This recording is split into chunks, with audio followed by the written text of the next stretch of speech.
Guys, ipipicture natin yung preparasyon nila, yung kanina na mga halaman na pinapaano lang nila sa mga kahoy. Yan yan guys, yan yung mga preparasyon nila guys.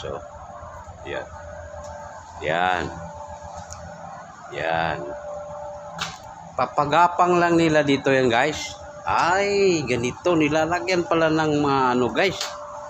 Ayan yan, nylon. Then from nylon diretso na siya dito sa may mga lubid guys.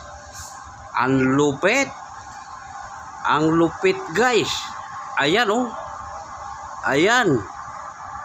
ayan guys, ayan ang lupit guys. So ang kalalabasan ngayon niya guys ay magiging ganito na siya. Ayun, may naglilinis pa, nililinis talaga nila. Magiging ganyan ang kalalabasan guys.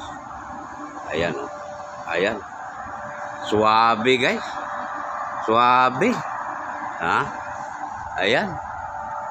Ayan na.